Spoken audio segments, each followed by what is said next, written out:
Get ready, start. It is thus settled law that normally when an appointed authority or the disciplinary authority seeks to suspend an employee pending inquiry or contemplated inquiry or pending investigation into grave charges of misconduct or defalcation of funds or serious acts of omission and commission, the order of suspension would be passed after taking into consideration the gravity of the misconduct sought to be inquired into or investigated and the nature of the evidence placed before the appointing authority and on application of the mind by disciplinary authority. Appointing authority or disciplinary authority should consider the above aspects and decide whether it is expedient to keep an employee under suspension pending aforesaid action. It would not be as an administrative routine or an automatic order to suspend an employee. It should be on consideration of the gravity of the alleged misconduct or the nature of the allegations imputed to the delinquent employee.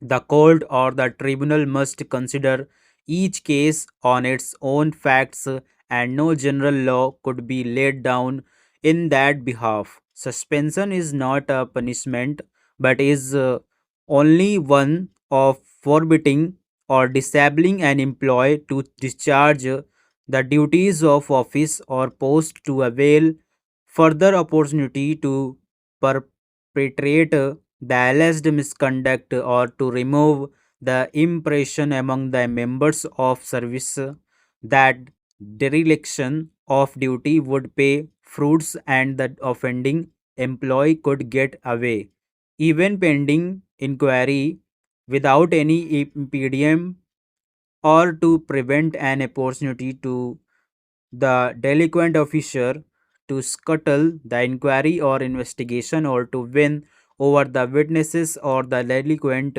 having had opportunity in office to impede the progress of the investigation or inquiry, etc.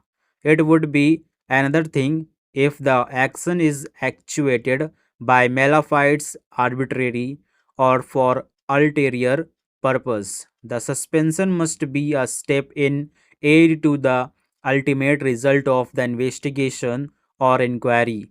The authority also should keep in mind public interest of the impact of the delinquent's continuance in office while facing departmental inquiry or trial of a criminal charge. In the case in hand, the allegations by itself are quite serious, but it does not appear as to whether the respondents themselves have made any kind of inquiry or any investigation or inquiry in the alleged criminal offense of the petitioner. The respondents have not even whispered in the entire counter affidavit that they collected any material from the said news channel or otherwise found that the matter requires some investigation or inquiry against the petitioner in respect to any alleged criminal offense, though it is said that they have referred to CBI, but whether any case has been registered by CBI for making investigation or inquiry into an alleged criminal offense has also not been stated in the counter affidavit. The investigation or inquiry into an alleged criminal offense would come only when a FIR or criminal complaint is registered. Thus, in our view, the order of suspension has been passed without satisfying the requirement of Rule 10 within bracket 1 of 1965 rules. The calling card of India against corruption has been Indignant virtue, its virtue derives from its leadership's record of public service. Its indignation is directed at the corruption in India's public life. The appeal and drawing power of virtue's indignation lies in the brazen dishonesty of the political establishment and the middle classes gift for seeing itself as the blameless victim of a parasitic state. Arvind Kejriwal, the strategist of the Anna Hazare movement, displayed an early appreciation of television as a means of magnifying virtue. In the early days, before the first Jantar Mantar fast made Anna a household name, the drew Baba Ramdev into the movement because of the drawing power of Ramdev's television persona. At that time, he was uncertain whether Anna's charisma as a provincial activist would scale up to fill a national stage. After the landmark Ramlila ground fast, which delivered the remarkable spectacle of India's imperious political class waiting upon a fasting septuagenarian's every move. Anna's success in creating a civil society juggernaut seemed complete. Parliament promised a Lokpal law based on the Jan Lokpal bill and Anna's moral authority as a Gandhian fasting his way to martyrdom or political victory briefly escapes. Parliament's standing as the Republic's selected legislature from that high noon, Anna and his colleagues found themselves cast into the shadows as Leviathan resulted itself, using its limitless ability to procrastinate. The state denied the IAC its prize, a Lokpal bill it could point to as the first fruit of its popular mobilization. The IACS response each time there was an impasse was another fast by Anna.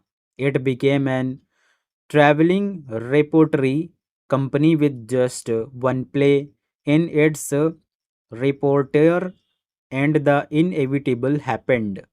The public stopped buying tickets.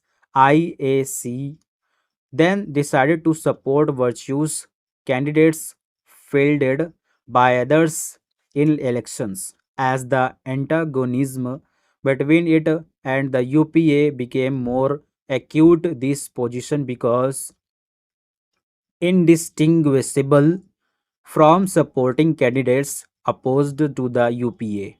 This partnership was justified on the grounds that the governing coalition was principally responsible both for corruption and for stalling corruption's cure. The Lokpal bill, this turned out to be an unsatisfactory maneuver.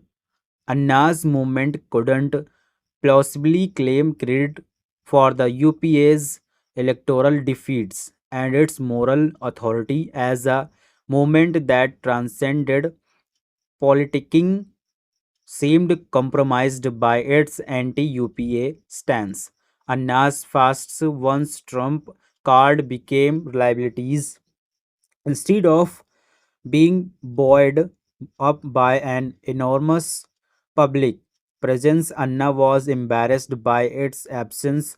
The reiteration of the movement's monopoly of public virtue began to sound hectoring and self righteous. The failure of the current fast at Jantar Mantar to draw crowds of drum up monster media attention led to an abrupt end to the fasting. An enigmatic announcement said that the IAC would supply a political and electoral alternative to India's corrupt parties. Whether this was an improvised response to the failure of the fast or a long standing intention, it represented an advance on the fast and fulminate tactic that had thus far characterized the movement. Stop.